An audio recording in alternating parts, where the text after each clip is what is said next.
Well, the first thing I'd say is most of the properties are bought and converted and developed to be flats. So I'm a little bit biased. However, you have to be careful.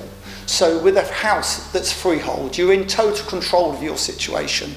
You can do what you want and spend what you want, and no one's going to tell you not to or try and control you. With a flat, it's totally different. So if it's a leasehold flat, you've got to check, one, how long the lease is, because if the lease is short, you won't be able to finance it. Now, there are methods of getting a new lease put in place these days. The government have done a lot of work on this, and you're allowed to go back to the freeholder and you can force them into giving you a longer lease. That will cost money, but that probably doesn't matter. The second thing is the service charge. And we're finding now, and everyone needs to be really careful, if you're buying a leasehold flat as an investment, check the service charge. If it's £2,000 plus, that's all coming out of the rent you're going to receive. Don't kid yourself that if the gross is £7,000 a year, it won't be, because you've got at least £2,000 probably in service charge. And what's happening, some of these service charges are so much money now, it's stopping people buying them to live in. So the only people available to buy these are investors. But even the investors need to be careful, because the building societies will eventually get fed up with these high service charges. And I know you can get all together and you can buy the freehold, or you can control who manages it.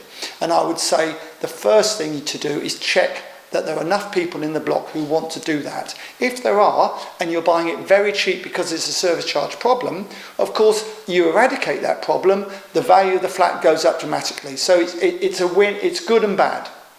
If I'm choosing to advise a first-time landlord, I would always try and advise them to buy locally and to buy a freehold house, because you've got more angles with it. There's more things you can do. You can let it to one person, you can let it to two people, you can let it as perhaps a HMO if you wanted to, or a family.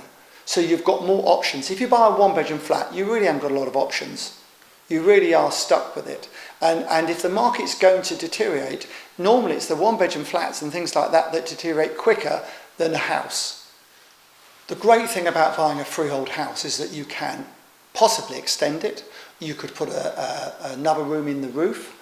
The one thing I would say, just be careful, that look around the area and find out how much the most expensive house has gone for in your area that's similar to yours, because that's probably the limit it's going to be, whatever you do to it. So just be careful and just check that before you start doubling the size of your house, because you may not get all the money back plus profit, which is what you're looking for. New flats versus flats that have been built 10, 20, 30 years. I don't think it matters too much. Everyone wants something new, and obviously letting something that's brand new, a brand new flat, is easier than letting something that's perhaps a little bit tired. But of course that depends on the price you're paying for it. And just because they've told you you're getting a 15% discount and it's ready in a year and a half's time, there's no guarantee it is. You don't know what the market's going to do in a year and a half's time. So you really are gambling anyway. If you buy a flat that's a little bit tired, you can refurbish it. It's probably a lot cheaper. Again, you need to check the service charge, but most importantly, check and make sure you have permission to do the work to that flat.